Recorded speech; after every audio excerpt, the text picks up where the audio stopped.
Et donc bienvenue dans cette toute nouvelle vidéo où on va aborder le film d'action Blacklight avec Liam Neeson en tête de casting. Donc c'est vrai que c'est pas la plus grande sortie, c'est pas le film qui s'est démarqué cette semaine. En tout cas on en a entendu beaucoup moins parler que Zai Zai Zai Zai ou bien Vikings Valhalla qui ont été les deux grosses sorties de la semaine. Blacklight c'est un film d'action qui est passé inaperçu, je dois le dire, dans les salles de cinéma.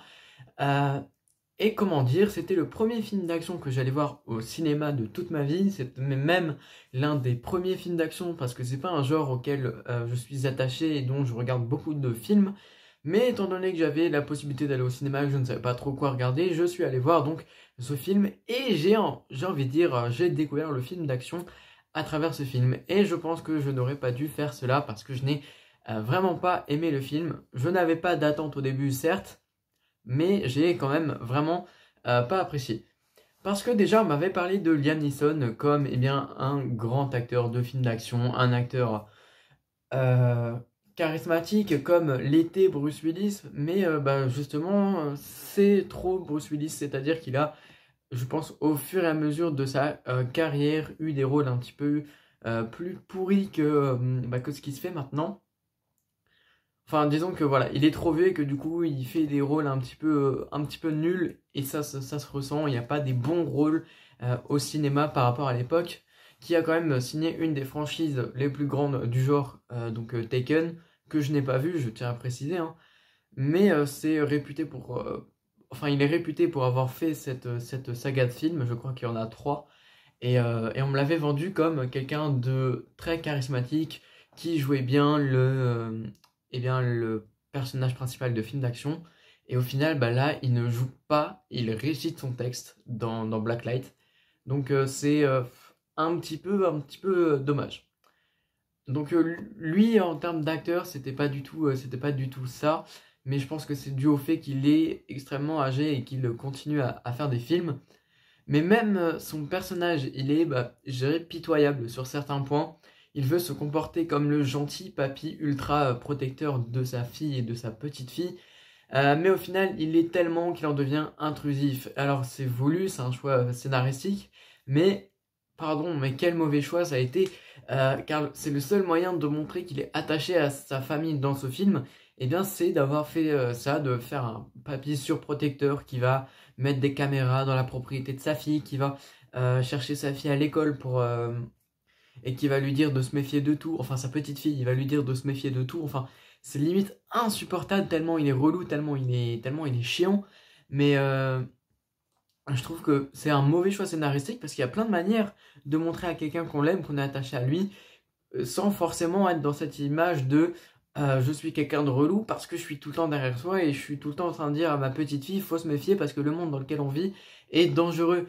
Et, euh, et en plus, il y a enfin, ouais, ce côté justement surprotecteur, ça vient casser un petit peu son charisme parce qu'il se comporte vraiment mais comme un gentil papy. D'une scène à l'autre, en fait, ça peut varier. Tu peux avoir une scène un petit peu type bisounours qui va arriver, et la scène d'après, il va casser des bouches. Ça nique le charisme du personnage totalement, je trouve. Euh, Déjà, en plus, tu rajoutes à ça le peu de charisme qu'a Liam Neeson dans ce film, parce que oui, certes, ça a peut-être été à une époque un acteur super charismatique. Aujourd'hui, ce n'est plus le cas. Aujourd'hui, enfin, de ce que j'ai vu dans Blacklight, il est juste pitoyable. T'as juste envie de dire, passe à autre chose, mec, ce genre de film n'est plus pour toi. Euh, c'est assez dommage, mais on va dire, j'essaye de me construire une cinéphilie, donc je ferai en sorte de voir au moins les Taken, pas forcément tous les films de Liam Neeson, mais au moins les Taken parce qu'ils sont réputés. Mais voilà, pour avoir découvert Liam Neeson avec ce film, j'avoue que ça ne donne vraiment pas envie. Ensuite, le film, il essaye de faire transparaître un message politique, mais là encore, c'est assez bâclé. On essaye de te montrer que le FBI, ils peuvent agir sur tout dans leurs propres intérêts personnels, dans leurs intérêts politiques et dans leur engagement politique. En effet, le film, il va te dire, on favorise certains candidats à l'élection présidentielle en assassinant, en assassinant les autres candidats. En gros, ça montre que le FBI et la CIA en général, elles elles ont un peu le plein pouvoir. C'est ce que c'est le message qu'essaye de nous faire passer le film, mais ce n'est qu'un... En fait, je trouve que c'est ça, déjà, c'est pas réel, et c'est qu'un fantasme d'un mec qui s'est dit, le FBI, il peut tout faire, la CIA, ils peuvent tout faire, et je vais vous le démontrer à travers ce film, mais il n'y a pas de preuves concrètes, en fait. C'est-à-dire que le message qu'il essaye d'apporter, bah, soit il n'est pas bien apporté, il n'y a pas assez d'éléments, soit c'est tout simplement bidon et il raconte que de la merde dans ses messages subliminaux, ou alors bah, c'est peut-être juste un simple divertissement et je pense que c'est le cas, du moins j'espère que ça l'est, parce que c'est vraiment pas très beau ce qu'on a vu là, en termes de messages. Et je me souviens en plus que en début de film, bah, je m'étais dit que ça pouvait me plaire parce que on commence avec une scène d'introduction où on va essayer d'instaurer un petit côté MacGyver dans le film. C'est-à-dire, bah, il va observer son élément, tout ce qu'il y a autour de lui, tous les décors qu'il y a, et il va en faire un explosif, il va en faire une bombe, enfin il va essayer d'être ingénieux et d'être subtil, comme le faisait MacGyver du coup. Et je m'étais dit, bah en fait ça peut être intéressant si le film part dans cette démarche-là, mais en fait pas du tout, il le fait une fois, puis une deuxième fois dans le film, mais c'est loin d'être très ingénieux en fait. C'était juste au début, je m'étais dit, bah si vous poussez ce délire un peu plus loin, ça pourrait être sympa, mais malheureusement, ils ne l'ont pas fait. Du coup, on a des scènes pseudo-ingénieuses parce qu'en soi, c'est même pas logique ce qu'il fait. Et on essaye de te montrer comme quelqu'un de très ingénieux qui bah, arrive à construire un explosif avec tout ce qu'il trouve sur la main. Il y a une autre scène où, bah voilà, en gros, il y a les ennemis qui vont rentrer dans sa maison qui est inondée. Lui, il va mettre des casseroles par terre, il va mettre des fils électriques par terre, il va allumer son compteur électrique et puis il va tous les taser. Alors, c'est pas très, enfin, c'est pas très original, quoi. Le côté ingéniosité, il ne se ressent pas à travers ces scènes. Aussi, on s'attend à un film d'action donc très dynamique où les balles vont pleuvoir et où les mâchoires vont se briser. Mais pourtant, bah, ce n'est pas le cas puisque le film, et c'est son très gros défaut, est pourvu de très grandes longueurs. Mais vraiment, genre, c'est totalement inexpliqué. Je ne saurais pas dire pourquoi il y a beaucoup de longueurs parce que enfin, il n'y a pas vraiment plus de dialogue, même si la plupart des dialogues sont quand même assez inutiles. Et il y a une enquête malgré ça qui essaie de toujours prendre le dessus sur l'intrigue principale. Et cette enquête qui n'est pas si intéressante que ça, bah, va aussi manger du temps pour les scènes d'action et les scènes de combat, donc qui sont un petit peu loupées. Donc ce côté enquête, il aurait pu être cool s'ils auraient mis plus de conviction et qu'ils auraient mieux écrit leur scénario, justement pour ce côté enquête. Parce que là, en fait, on est plus sur un scénario de téléfilm d'action, qui casse pas trois pattes à un canard et qu'on aura bah, très clairement, je pense, oublié d'ici 2 semaines. Alors si on rentre dans la forme en termes de pur cinéma, la photographie elle est absente par moment, mais il y a 2 ou 3 fois, 2 ou 3 plans qui sont pas si moches à regarder, enfin, en termes de, ouais, c'est pas trop moche, mais c'est pas non plus super ingénieux.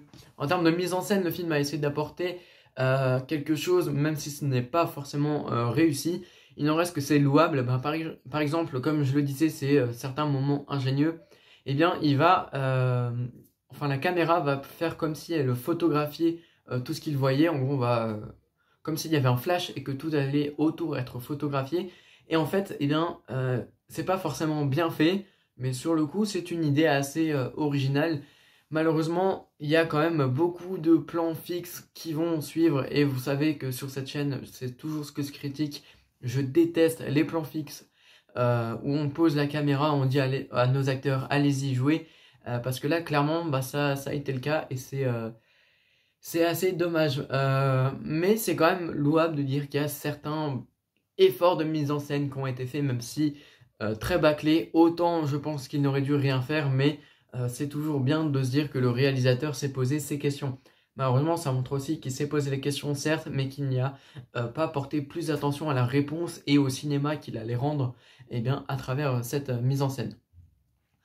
Donc pour conclure, je ne conseille pas forcément le film de Liam Neeson Blacklight parce que les amateurs de films d'action seront forcément déçus suite justement à son gros manque d'action. C'est quasiment que du blabla, et en plus de ça, les scènes d'action elles sont vraiment pas fameuses, elles ne sont pas exceptionnelles. Donc je pense même que le film, il n'avait pas sa place au cinéma, ils auraient dû le laisser au format DVD ou en format téléfilm, je pense que c'est ce qui était le mieux adapté. On l'a sorti au cinéma certainement parce que c'était Liam Neeson, mais vraiment il n'a pas sa place dans un cinéma je trouve, parce que la qualité de ce film est vraiment beaucoup plus basse qu'un film habituellement diffusé au cinéma. Concernant sa note, je lui mets la note de 5,5 sur 10, vous l'aurez compris, c'est vraiment pas fameux. Et je ne vais pas me répéter, je le conseille pas forcément ni aux fans de Liam Neeson parce que d'après les retours que j'ai eu, ça ne leur plaît pas non plus. C'était Hugo, on se retrouve très bientôt pour la critique de Assassin's Creed Valhalla et du film The Batman. On se dit à bientôt, n'hésitez pas à me dire votre avis sur le film dans les commentaires. C'était Hugo, ciao.